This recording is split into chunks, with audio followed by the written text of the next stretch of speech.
Bonjour, lors de cette capsule vidéo, nous allons terminer la partie 2 de la partie introductive à la notion de tectonique. Donc, pour la partie 1, nous avons fait un petit survol à partir de références et de figures architecturales pour expliquer un petit peu comment comprendre cette notion d'un point de vue architectural, comment est-ce que cette notion peut être utile pour les étudiants architectes et les architectes d'une façon générale dans la façon de penser la culture constructive et penser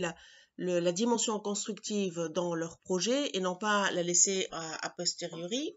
Donc, dans cette partie, nous allons faire une petite revue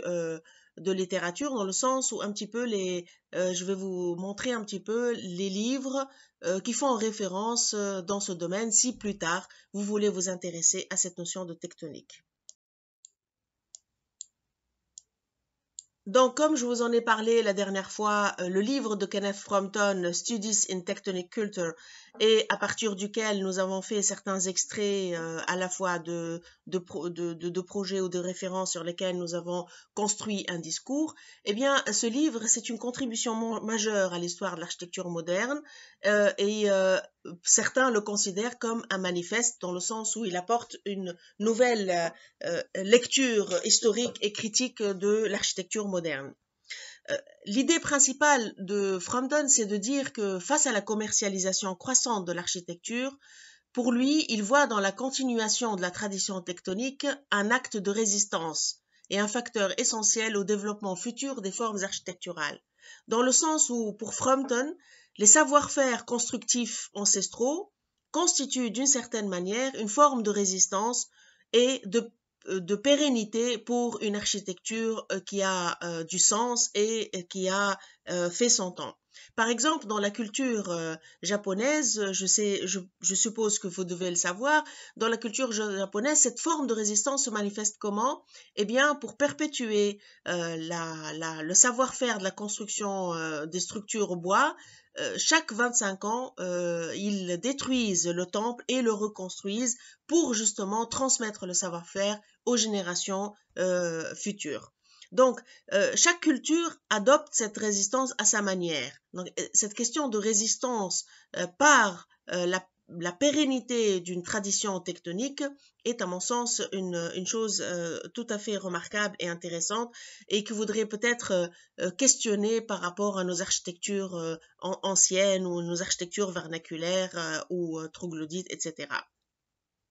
Donc,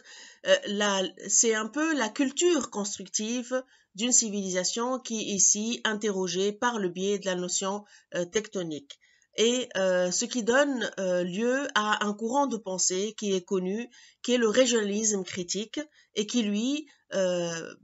défend l'idée qu'il n'y a pas d'architecture universelle et que l'architecture, c'est d'abord un lieu, une topographie, une phénoménologie par rapport au lieu, par rapport aux gens qui habitent ce lieu et par rapport à une géologie, c'est-à-dire ce qui existe sous la terre, etc. Et donc, il y a toute une dimension aussi durable dans la question du régionalisme critique.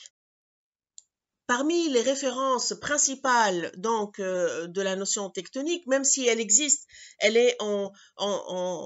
gestation ou elle existe, je vais le montrer pour certaines cultures où il y a une approche tectonique, mais cette notion a été réellement intelligibilisée et dite et théorisée par Gottfried Semper au XIXe siècle, donc son premier livre Tectonique der Hellenen ou son livre de style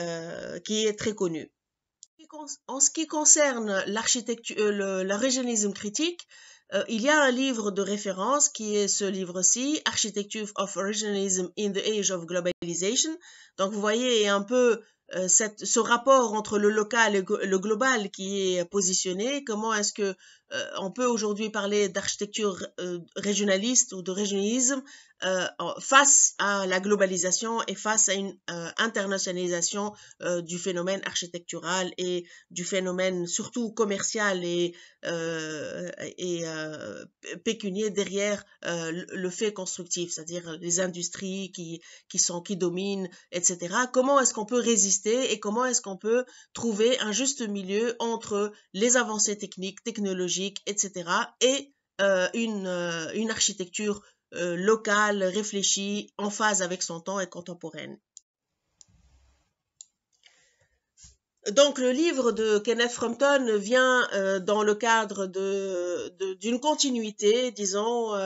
d'une réflexion sur cette notion de tectonique qui a été mise sur la table au XIXe siècle en Allemagne. Et Frampton, il réactualise, il repose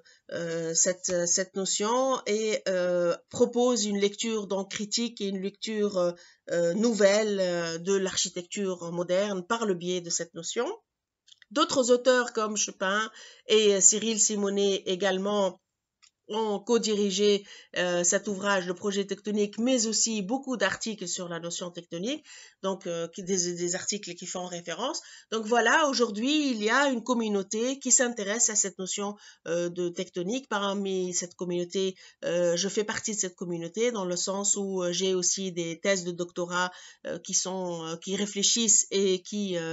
installent une certaine réflexion et un certain débat par rapport à cette notion. Et dans notre équipe de recherche, donc cette notion a une part importante et à travers elle, on essaie à la fois de la comprendre en tant que théorie, en tant que notion, mais voir aussi dans quelle mesure elle peut nous aider aujourd'hui à penser le fait constructif par la notion de culture constructive.